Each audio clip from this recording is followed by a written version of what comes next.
Hello, ẹ̀yin olólùfẹ́ wa, ẹ̀yin olólùfẹ́ Fuji káàkiri àgbáyé, ṣàlàáfíà lẹ́wà, ṣé iṣẹ́ ń lọ?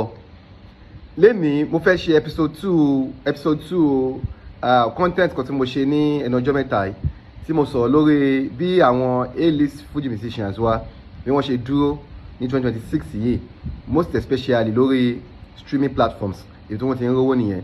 So mo ti ṣe ti audio mark, àwọn èèyàn wa ń bi mí, àwọn èèyàn pè mí ṣàkíyèsí pé àwọn fẹ́ kí n ṣe ti Spotify torí pé àwọn believe pé lórí Spotify yẹn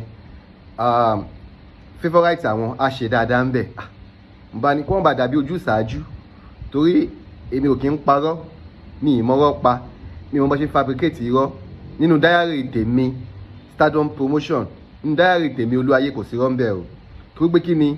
Torí pé irọ́ tí èèyàn bá ti jẹ́ ní tó ń sọ̀rọ̀ lórí mídíà, tó bá ti ń parọ́, irọ́ máa jẹ́ kó máa lose credibility, irọ́ máa jẹ́ kó máa lose integrity ẹ̀, kò sí ní tó lè sọ fáyé mọ́ tó máa gbà ẹ́ gbọ́ mọ́. Àbí nígbà tí èèyàn ń fọwọ́ sọ̀yà pé ẹnìkan ṣe 72 kinní kan, òun dẹ̀ ní proof ẹ̀, ọ̀tọ̀ ni pé kó hype, ṣùgbọ́n kó wá máa fọwọ́ gbáyà pé o ní proof 72 kinní kan yẹn tó dẹ̀ mọ̀ pé o ní, tó mọ̀ pé irọ́ ni. Àwọn ò ń ṣerú ẹ̀, gbogbo táwa bá ti sọ a lè defend ẹ̀, so n tẹ́ bá ti gbọ́ lẹ́nu mi n tí mo lè defend, n tí bá ní lè defend mi ò ní sọ ọ̀ nìyẹn, àbí kò máa type rubbish sórí media. No, àwọn ò ń parọ́, kò sí ẹ̀sìn inú, kò wọ́n fi yẹn kọ́ wa, bó bá ṣe rí a ṣe máa nà ń bẹ̀ sáyé. Àwa anybody wà ní contrary opinion sí n tá a sọ yẹn o, fine. So now òun lẹ̀ ń wò lókè yẹn, àwọn tí wọ́n request pé kí n sọ̀rọ̀ lórí Spotify yẹn, òun lẹ̀ ń wò lókè yẹn. Ẹnìkan tún pè mí, ẹ̀gbọ́n mi kan ló tag mi, wọ́n wá ń béèrè lọ́wọ́ mi, wọ́n ní Olúayé, wọ́n ní ṣé Fuji, ṣé géèmù ní Fuji tó pé àwọn orí tẹ́nìkan sọ pé Fuji géèmù ni, inú ilé ayé tá a wà yìí gan géèmù ni.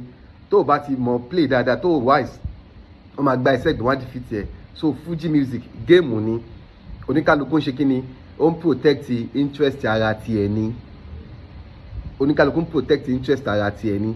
Bí ẹni tẹ́ni mo sọ 72 sí yẹn, ẹni yẹn ń protect interest tara tiẹ̀ ni o, kì í ṣe tara ẹni tó ń sọ̀rọ̀ pé ló ń protect o, ó ń protect interest tara tiẹ̀. Ẹ ti mọ̀ pé onírọ́ ni irú àwọn yẹn, táwọn yẹn bá sọ̀rọ̀ 100 fún yín, àbọ̀ sọ̀rọ̀ 100 lórí mídíà, ẹ mọ̀ pé 99 inú 100 yẹn irọ́ ló wà níbẹ̀. It's a fabricated lies without proof. Ẹ má doubt ọmọ sísẹ́ǹtì náà sí tipẹ́tipẹ́. Now ẹ ká lọ sójú agbami ètò gangan.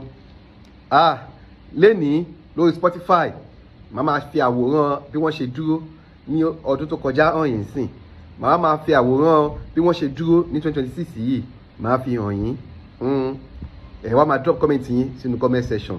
Let's go there. Now kí n bẹ̀rẹ̀ láti orí KS1 Malaika, òun lẹ̀ ń wò lójú screen nìyẹn. KS1 Malaika lórí Spotify ní December 2025. KS1 Malaika, ẹ má gbàgbé pé wọ́n release record ní December yẹn o, wọ́n release album kan.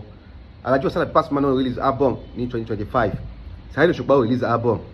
K1 The Ultimate wọ́n release album. Ṣùgbọ́n Alhaji Adewale Ayuba, àwọn ṣe kíni, wọ́n drop single tó dẹ̀ hit dáadáa.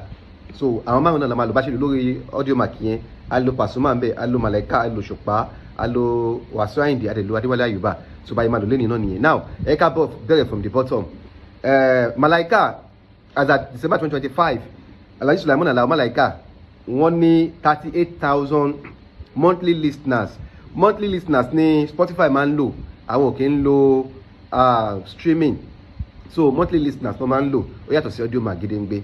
So Alao Malaika wọ́n ní 38,000 monthly listeners. Gẹ́gẹ́ bí mo dẹ̀ ṣe gbọ́, wọ́n lórí Spotify náà ti máa ń rówó ju audio mark lọ. Tó wáyé pé lóòótọ́ ni, ẹ bá já mi nínú comment section bí mo ṣe gbọ́ ni omi ò confirm ẹ̀. So Malaika wọ́n ní 38,000 monthly listeners ní December 2025.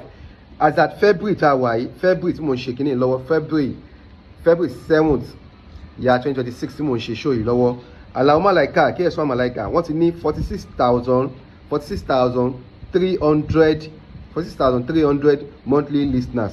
Tó show pé Alhaji Sulaiman Alao Malaika, after releasing his record, latest album Focus, wọ́n gain additional 8,300 monthly listeners.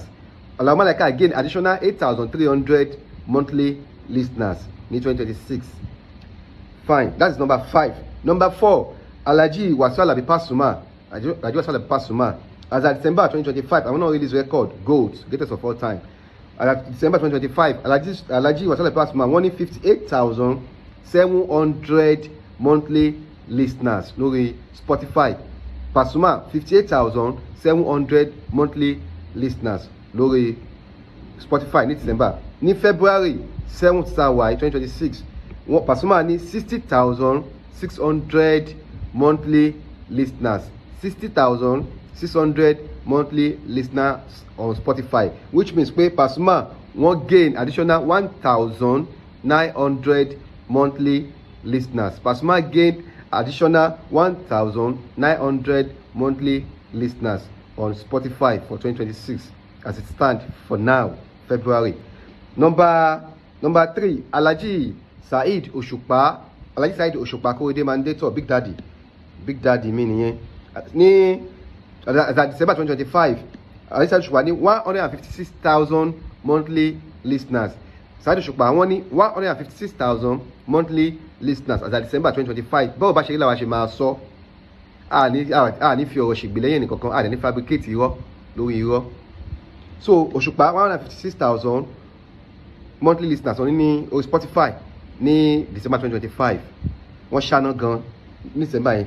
So ẹ má gbàgbé pé wọ́n release record o. Osupa wọ́n release record ní 2025 at all. So as at February 7th 2026 tàwa yìí, Osupa wọ́n ní 119,000 monthly listeners. Osupa wọ́n ní 119,000 monthly listeners. So Osupa wọ́n ti drop monthly listeners wọ́n ti drop 37,000 monthly listeners lórí Spotify. Ẹ má gbàgbé pé wọ́n ṣáná gan lórí audio mark gan, but lórí Spotify yìí wọ́n drop 37,000 monthly listeners. Wọ́n dey drop record, but all the same wọ́n ní 119,000 monthly listeners tó tún ju àwọn tó tún drop record lọ tó sì ń gbọ́ wọn, but wọ́n tún drop díẹ̀ tún nìyẹn. Now ká lọ sórí number 2, Alhaji Adewale Ayuba wọ́n ní 161,300 monthly listeners. 161,300 monthly listeners ni wọ́n ní 2026 yìí. Alhaji Adewale Ayuba, ẹ má gbàgbé pé àwọn náà wọ́n drop single kan bí around November December yẹn tó ṣáná dáadáa tó trend gan. Kábọ̀ sórí number one, K1 the ultimate baba ní as at December 2025 àwọn náà wọ́n release record bíi Saheed Osupa. So wọ́n ní 253,400 monthly listeners ni wọ́n ní December 2025. As at today, February 7th year 2026, Alhaji Wasiu Ayinde wọ́n ti gather 261,300 monthly listeners. 261,300 monthly listeners. Wọ́n dẹ̀ ní 253 ní December. So K1 the ultimate wọ́n gain 7,900 additional monthly listeners. K1 the ultimate wọ́n gain 7,900 additional monthly listeners. Kò ní jù báyìí lọ lórí ètò lẹ́ni Spotify nìyẹn based on the request tí àwọn tí bá dẹ̀ wọ àwọn tí mo ní wọ́n request kìíní yẹn àwọn olólùfẹ́ eléré kan tẹ́mi mọ̀ ni. So èmi ò ní tó pé kò favour ẹnìkan kí n má sọ bóyá jẹ́ kó rí tó pé mi ò ready láti favour anybody tó bá yẹ jẹ́ lèmi ṣe máa sọ. Èmi ọmọ yín olólùfẹ́ yín náà ni. Ẹ drop comment sínú comment section, ṣé mo ṣe dáadáa, ṣé bó ṣe rí nìyẹn àbẹ́ẹ̀kọ́ ló ṣe rí. Ẹ drop opinion yín sínú comment section, ẹ má ṣe pé fún yàn, ẹ má bá yàn jà. Ẹ drop comment yín, ẹ hype favourite yín diligently, ẹ má fi irọ́ ọbẹ̀ tá a bá fi kíní kan irọ́ kó jọ ó máa kan ni.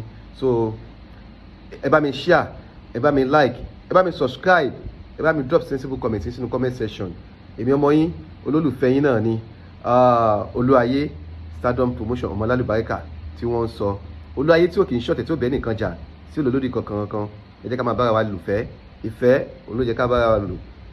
Ẹ ṣé, ó dàbọ̀, màá tún máa rí yín lọ́jọ́ míì, ọjọ́ ire. I love you all. Take care.